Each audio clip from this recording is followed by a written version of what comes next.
संज्ञा के विकार, लिंग, वचन, कारक। यानी संज्ञा में विकार कैसे उत्पन्न होता है? लिंग के कारण, वचन के कारण और कारक के कारण। एक विकार होता क्या है? विकार यानी परिवर्तन या बदलाव। तो संज्ञा में लिंग, वचन और कारक के कारण परिवर्तन या बदलाव होता है। तो आज हम सबसे पहले पढ़ेंगे लिंग। लिंग क्या होता है? संज्ञा के जिस रूप से हमें किसी भी प्राणी, वस्तु या स्थान के पुल्लिंग या स्त्रीलिंग होने का पता चलता है, उसे हम लिंग कहते हैं। लिंग के दो भेद होते हैं, पुल्लिंग और स्त्रीलिंग। जो शब्द पुरुष जात का बोध कराते हैं वे पुल्लिंग कहलाते हैं, और जो शब्द स्त्री जात का बोध कराते हैं वे स्त्रीलिंग कहलाते हैं। हिंदी में लिंग के विषय में निम्नलिखित बातों पर ध्यान देना आवश्यक है।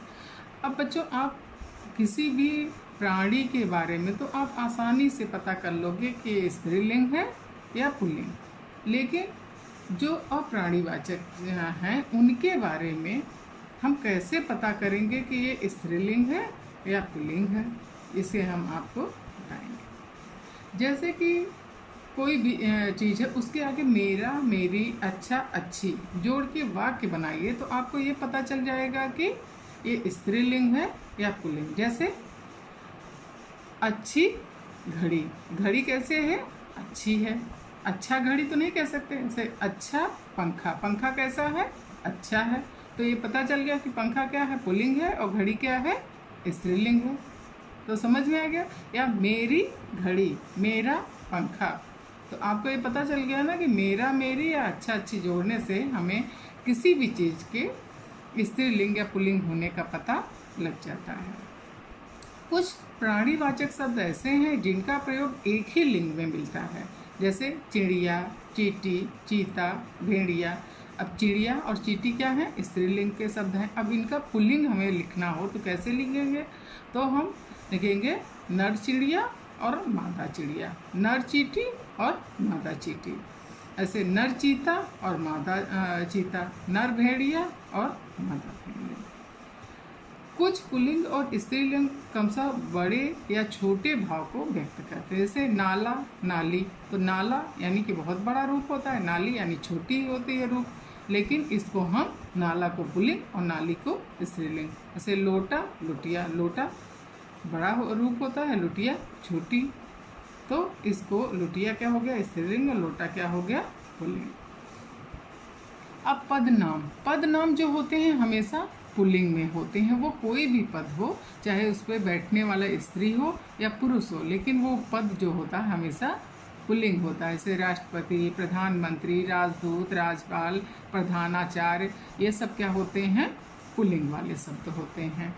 अब उसमें बैठने वाला जो भी व्यक्ति हो, चाहे वो स्त्री हो या पुरुष, लेकिन वो पद उसके हिसाब से नहीं बदलता, उन्हें प्रधानमंत्री ही या राष्ट्रपति ही कहेंगे। अब कुछ शब्द ऐसे होते हैं जिनमें पुल्लिंग शब्दों में इया जोड़ दें तो वो स्त्रीलिंग। जैसे बंदर में इया जोड़ दिया, बंदरिया। आइन जोड़ने से पंडित में आइन जोड़ दिया, पंडिताइन। ई जोड़ दिया, लड़का में ई जोड़ दिया, लड़की। इन, धोबी में इन जोड़ दिया, धोबिन। पाठक में इका जोड़ दिया, पाठिका। जेठ में आनी जोड़ दिया, जेठानी। शेर में नी जोड़ दिया, शेरनी। तो ये कैसे हम प्रत्यय लगाकर पुल्लिंग को स्त्रीलिंग बनाते हैं, ये है। अब आपको ये देखना है कि कुछ शब्द जो होते हैं हमेशा पुल्लिंग में प्रयोग होते हैं, और उनमें कुछ शब्द ऐसे होते हैं जो अपवाद होते हैं। जैसे शरीर के अंग हमेशा पुल्लिंग में प्रयोग किए जाते हैं, लेकिन कुछ शब्द अपवाद भी होते हैं। ऐसे हाथ, पैर, कान, मुंह, दांत, गाल, तालू, ये सब क्या है? पुल्लिंग शब्द। लेकिन नाक, आँख, जीभ, कोहनी, कलाई, ये सब क्या है? स्त्रीलिंग। ऐसे रत्न जो होते हैं हमेशा पुल्लिंग में प्रयोग करते हैं, लेकिन मणि क्या है? ये स्त्रीलिंग का शब्द है। धातुएं हमेशा पुल्लिंग में प्रयोग होती हैं, लेकिन चांदी स्त्रीलिंग। अनाज ज़्यादातर पुल्लिंग में प्रयोग किए जाते हैं, लेकिन मूंग, मकई, अरहर जो है स्त्रीलिंग के शब्द हैं। फल और पेड़ ज़्यादातर पुल्लिंग होते हैं, लेकिन लीची और नाशपाती स्त्रीलिंग के शब्द हैं। द्रव्य पदार्थ हमेशा पुल्लिंग में होते हैं, लेकिन चाय, सब्जी, शराब वे क्या हैं? स्त्रीलिंग के। पर्वतों के नाम हमेशा पुल्लिंग में होते हैं। नदियों के नाम हमेशा स्त्रीलिंग में होते हैं। भाषाओं के नाम स्त्रीलिंग में होते हैं, तो कोई भी भाषा हो। तिथि हमेशा स्त्रीलिंग में, जैसे प्रथमा, द्वितीया, पंचमी, ये सब क्या हैं? स्त्रीलिंग के शब्द हैं।